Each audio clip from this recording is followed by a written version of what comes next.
By this stage, her remains were so far gone it was impossible to tell what had killed her. 4 ribs that were found were completely broke, snapped. On the 10th of October 2019, Joseph Elledge reported his wife, Meng Shiji, missing at approximately 5:45 p.m. Hey, Joe. Hi. Hey, it's Officer Joseph. So you said took her purse with her, right? Yeah. He said he had last seen her at their home where they lived, with their 1-year-old baby girl, Anna, in the 2600 block of Eastwood Drive on Tuesday the 8th of October at around 11:30 p.m. when she went to bed. Her phone and her wedding ring were both just left on that table. I can't unlock her phone, it's locked and I don't know the password. When Joseph woke up the following morning at around 5 a.m., that's October the 9th, she was gone. The police went over to follow up with Joseph when he reported her missing on the 10th of October. Meng Shiji spoke to her family every day, either voice or text. Even though she was in Missouri and they were in Xi'an, over 7,000 miles away, they were close. Meng Shi was born on the 18th of April, 1991. She was an only child. This was during China's one-child policy, but her parents only ever wanted her. She loved painting, she was passionate about it, but for a career she went from the arts to the maths. She wanted to be an engineer. She got her undergrad in engineering from East China University of Science and Tech in Shanghai, and then in 2012, as part of an exchange program with 5 other students, she arrived at the University of Missouri. Her professor hired her, like, straight out of finishing her master's, so she went to work at a company that makes, like, dentures, dental products, all that kind of stuff. Joseph, when he graduated from his undergrad at the University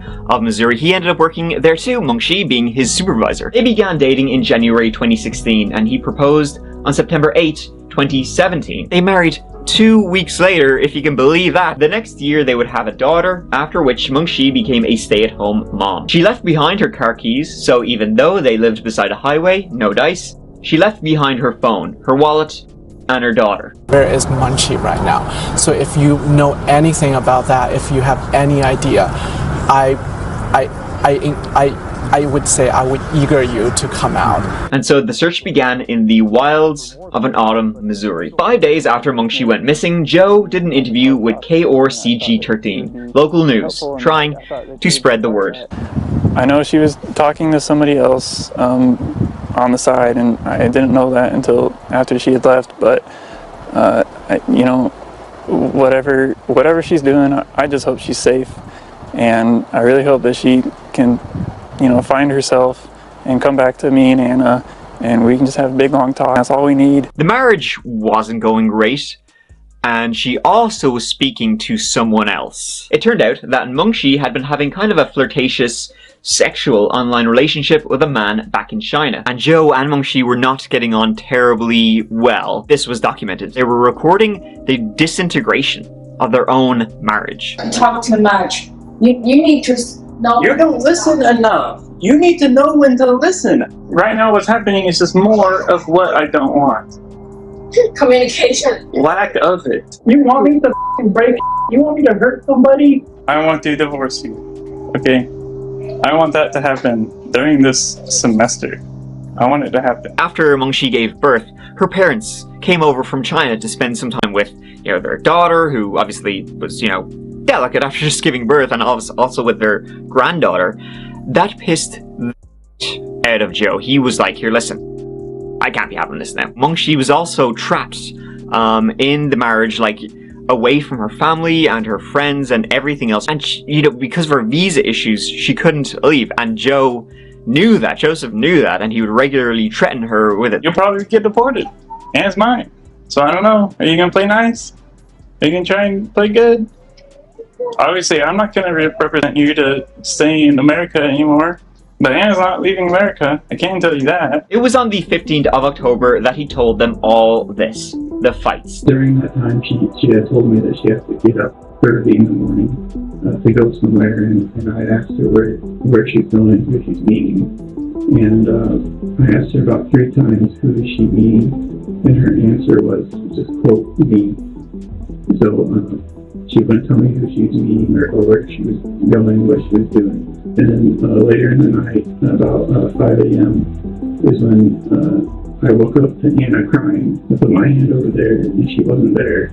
I went out of the room and I searched the rest of the apartment for my key, and I just didn't see her anywhere. After Mengxi's parents hadn't heard from her for like a day, they sent a friend who lived nearby over to the Elledge house to check on Joe and her and the baby. And it was only when the friend rocked up that Joe was like, oh yeah, she's missing. It's only when people started looking for her that he called the police. He didn't even call the emergency number, like 911. He called the non-emergency police number. I need to file a missing person report. Or, Okay, I can help you with that. What's your name? Joe Elledge. Okay. And tell me exactly what happened. Yesterday morning, I woke up and my wife was gone. She left her wedding ring and her phone, her card. How old is the person? She is 28. She's Asian, Chinese. What's her name? Mengxi G. Elledge. You'd also say that the day she went missing, he got into her car and started driving around the hiking trails and the state parks. I got to relax and at the same time. You got to relax. Your wife is missing. You're now the sole caregiver of a 1-year-old child.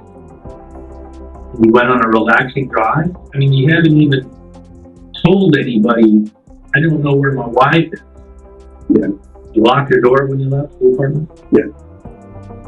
If she comes home, how's she going to get back in? You've got her keys and her car, her phones in the house. She can even call anybody. Yeah, I don't know. I mean, did you leave her a note? You didn't leave her a note. You said, hey, don't worry about Hannah and me because we're out for a drive. Didn't do that, right? I didn't. Why not? I didn't think about it. You knew she wasn't coming back. I didn't know. Right. If somebody did something to her, or she accidentally did something to herself, yeah, we absolutely cannot stop until we find her. You understand that, right? Did you kill your wife? No, I did not. You know what happened to her? No, I did not. On the 25th of October, the Columbia Police Department announced that this was a criminal investigation, citing their belief in foul play. That same day, Joe was arrested. Police searched Joe's house that same day of his arrest. They found a few things in his place. One of those things was a diary where he laid out how to respond to questions in the police interview and in media interviews. They found boots in his house that were covered in mud. However, following that up with where he'd gone that day, cell phone records, it didn't lead them to what they were looking for. At this stage, being Mengxi's body. However, even without a body, Joe Elledge was charged with first-degree murder. In March 2021, skeletal remains were found. The park was only 15 minutes south of their home. By this stage, her remains were so far gone it was impossible to tell what had killed her. But 4 ribs that were found were completely broke, snapped. What is going on in your mind where you wouldn't call 911? It looked so weird.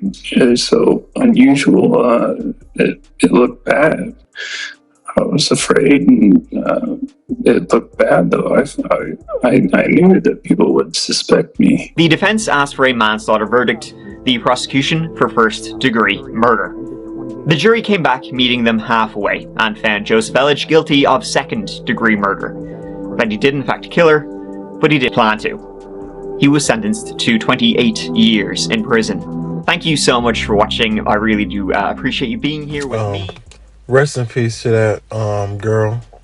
That's messed up. This dude cannot handle his woman going back to China or going with another guy that he did something crazy. Like, why do people get that jealous to the point if it's not working out and y'all trying everything y'all can? Why not? Why not let the other person be happy somewhere else? Because y'all have a kid together for one, and you shouldn't be trying to take another person's life. Like, that shit just crazy to me.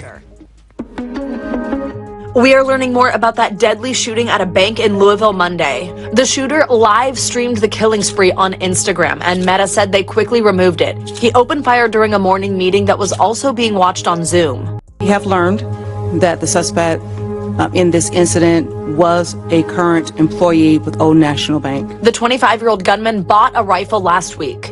He purchased the weapon legally from one of the local dealerships here in Louisville. He was killed by officers in a shootout and cops searched his home. We cannot get into specific details on what we recover at this time because, again, the investigation is ongoing.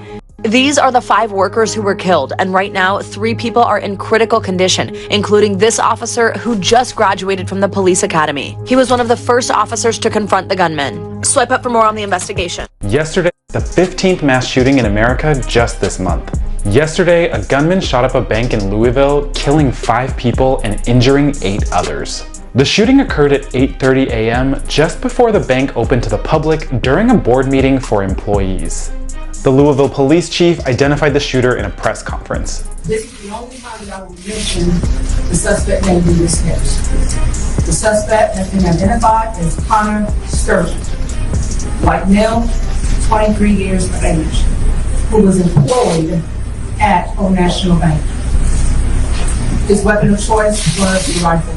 The shooter was shot and killed on the scene by an officer who was only on his 4th shift. Neighbors of the 25-year-old bank employee didn't seem to notice any red flags. Normal guy. I mean, I thought he was kind of a square.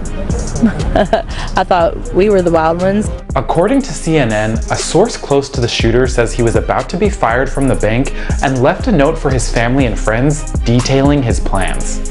There are also reports that his now deleted Instagram account had recently been updated with ominous memes and that he even went live during the shooting. According to a former classmate, the shooter was a star athlete in multiple sports in high school and suffered multiple concussions while playing football, which led him to wear a helmet while playing other sports. Medical experts have linked repeated head trauma to a degenerative brain disease that causes aggression and paranoia called CTE, though it's unclear if the shooter suffered from this condition. Media have been criticized for giving the shooter what they call kid glove treatment, humanizing the shooter because he was white, something that's not done for people of color in this country. The 5 victims were all bank employees, and one of the survivors is still in critical condition. There have been more mass shootings in America in 2023 than days in the year, and this was the 15th mass shooting in 10 days of April alone.